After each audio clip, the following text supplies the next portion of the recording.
Nouvelle édition du journal sur Télé 50. Merci de nous recevoir chez vous. L'Assemblée nationale en session extraordinaire. L'ouverture a eu lieu ce mercredi après-midi dans la salle des congrès du Palais du Peuple. Un moment solennel pour le speaker de la Chambre basse du Parlement, Aubin Minakou, de se prononcer fermement contre le plan de balkanisation du pays. Fabien Lumbala. Parmi les matières inscrites à cette session extraordinaire, le projet budgétaire 2012 et l'évaluation du travail de la Commission électorale nationale indépendante. Nos amis membres du bureau de la CENI vont se présenter au devant de la Chambre pour nous faire le rapport sur base de ce que nous avons vécu sur le terrain, sur base de ce qu'ils vont nous dire. Nous allons tirer des conclusions de manière tout à fait objective. Le travail doit se faire de manière objective sans pouvoir chercher à protéger les intérêts mafieux. Là où nous retrouverons ce genre d'intérêt, nous le dénoncerons et nous allons exiger à ce qu'une attitude requise soit affichée vis-à-vis de tous ceux qui seront reconnus comme responsables de la mauvaise gestion de cette commission électorale nationale indépendante. Autre chose, la situation sécuritaire dans l'est du pays. Elle demeure préoccupante pour l'Assemblée nationale et le moment est bien choisi par le président Aubin Minakou d'obtenir un discours ferme qui dénonce le plan de balkanisation de la République. En dépit des tentatives bellicistes observées à l'est de notre pays, plus particulièrement dans le nord Kivu, le peuple congolais a su demeurer debout et digne. Il entend démontrer à la face du monde que jamais il ne pourra permettre un jour la balkanisation de son pays, quel qu'en soit le prix. Une session bouclée, une autre ouverte. Les 4 premiers mois de cette deuxième législature imposent aux députés nationaux un rythme de travail intense. Extraordinaire. Toujours les nouvelles de l'Assemblée nationale, les députés membres de la Commission permanente économico-financière et budgétaire ont renforcé leurs capacités parlementaires afin de mieux examiner et voter les projets de loi qui les attendent dans ces secteurs clés de la vie nationale. C'est à travers un séminaire organisé ce mercredi à l'Hôtel Vénus par la Chambre basse et le programme d'appui à la bonne gouvernance. Il s'agit entre autres de l'élaboration, l'examen, le vote et le contrôle de l'exécution de la loi des finances 2012-2013 et ces échanges ont l'avantage d'équiper les députés nationaux de la Commission économico-financière de l'Assemblée nationale afin de remplir leur mission dans les bonnes conditions. Nous aurons maintenant à examiner les budgets relatifs à ces programmes. Alors il faudrait que les députés soient outillés, qu'ils savent ce que c'est le budget. À l'occasion de l'examen de la loi des finances, qui est une loi importante, comme vous le savez, le budget de l'État, c'est le document par lequel finalement le Parlement autorise le gouvernement de prélever ce qu'on appelle les droits, impôts et taxes. Nous avons estimé qu'il fallait, avant d'examiner cette loi importante, essayer de communiquer les informations nécessaires aux élus, aux nouveaux élus membres de l'ECOFIN, pour qu'ils se mettent au travail en connaissance de cause. Le programme d'appui à la bonne gouvernance de l'Union européenne veut contribuer à la révalorisation et au renforcement du système financier de la République démocratique du Congo. Donc ce que l'Union européenne vise à travers ces ateliers, c'est un renforcement d'une des instances de contrôle de l'exécution budgétaire, qui est le Parlement. Donc ici, je pense qu'on est tout à fait au moment adéquat pour faire ce genre d'atelier, puisqu'on se trouve à la fois en début de législature et à la fois au moment où le nouveau budget 2012 va être voté par le Parlement. Donc je pense que ces ateliers tombent à point pour cela. La commission ECOFIN de l'Assemblée nationale, dirigée par Jean-Luc Mouto-Kambali, se dit ouverte à toutes les propositions et réformes susceptibles d'améliorer ou moderniser son travail. Une seule famille déchirée par la guerre, c'est déjà trop. C'est le thème retenu pour la célébration ce 20 juin de la Journée mondiale des réfugiés à Kinshasa. Le vice-ministre de l'Intérieur, les ambassadeurs, chefs des missions diplomatiques et les partenaires traditionnels, le HCR ainsi que le CNR, se sont mobilisés dans la salle des conférences du ministère des Affaires étrangères pour écouter les cris de ces communautés séparées de leurs proches par les guerres et conflits. Ce qui me fait vraiment mal, c'est le fait de rompre brutalement mes études en plein milieu de l'année scolaire.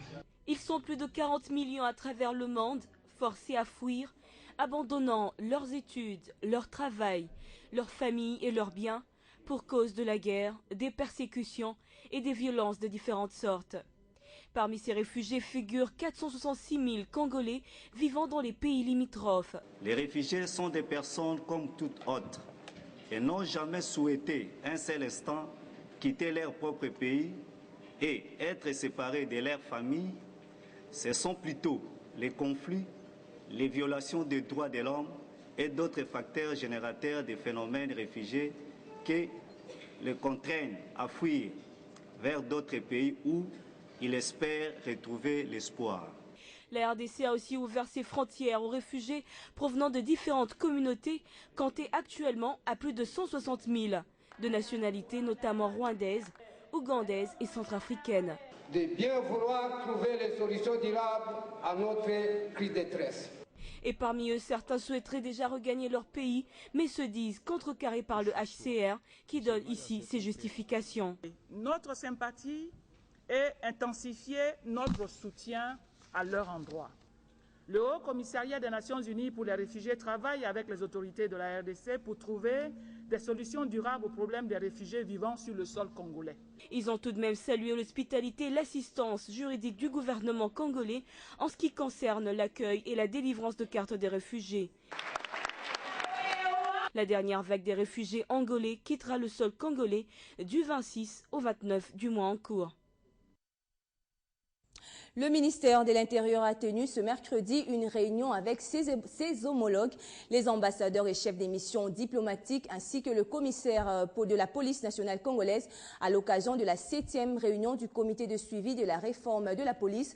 Dans son adresse, le ministre de l'Intérieur s'est articulé sur 3 axes: la finalisation du cadre légal et réglementaire, la budgétisation des projets de la réforme de la police ainsi que l'accélération de sa mise en œuvre. Il était question pour Richard Mouyège de rappeler aux participants la volonté du chef de l'État d'asseoir un État de droit, démocratique et de promouvoir la bonne gouvernance à initier la réforme du système de sécurité et de la police. Une réforme axée sur la finalisation du cadre légal et réglementaire, la budgétisation des projets de la réforme et l'accélération de sa mise en œuvre. Une étape cruciale dans le processus de la réforme a été franchie avec la promulgation par le président de la République de la loi organique numéro 11/013 du 11 août 2011. Cette loi permet de poser le socle d'une future police nationale congolaise qui est un service public, civil, accessible et à l'écoute de la population. Quant à la deuxième priorité, cette action prendra en compte les paramètres favorisant l'amélioration des conditions sociales et professionnelles du policier. La budgétisation de la réforme de la police permettra de garantir la durabilité et la pérennité des acquis déjà enregistrés.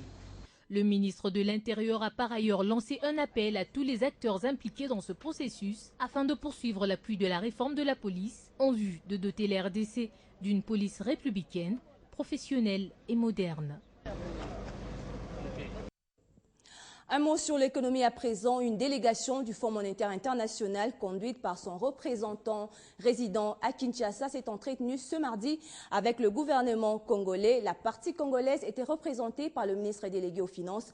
Au menu de leurs entretiens, les questions économiques de l'heure, notamment la mise en circulation des nouveaux billets de banque sur le marché, l'aboutissement du PEC 2, le programme économique du gouvernement était également à l'honneur. Marlon Kachamou et Claude Biringanine. Au cours de cette rencontre, les experts du Fonds monétaire international ont fait le point sur la situation financière et économique du pays. Cette concertation a tourné autour de la mise en circulation dans les tout prochains jours des billets des banques à valeur faciale élevée.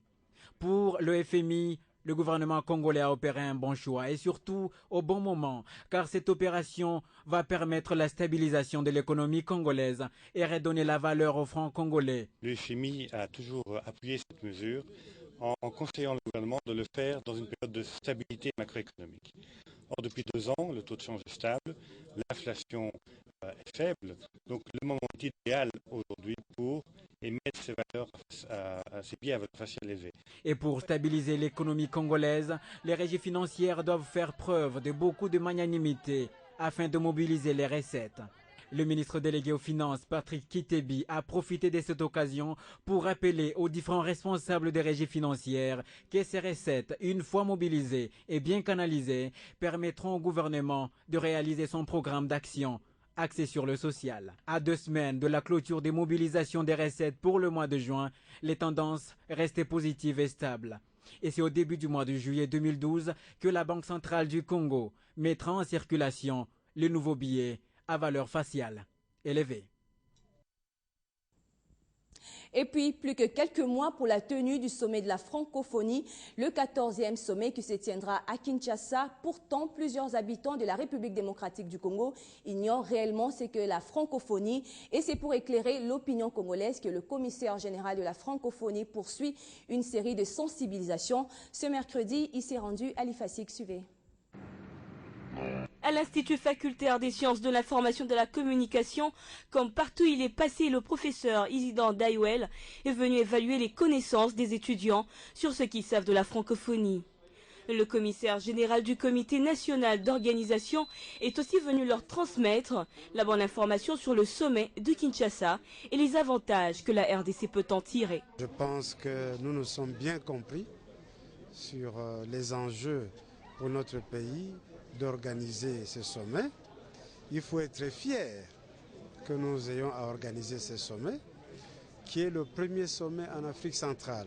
L'organisation du sommet de Kinshasa rassure les différents participants.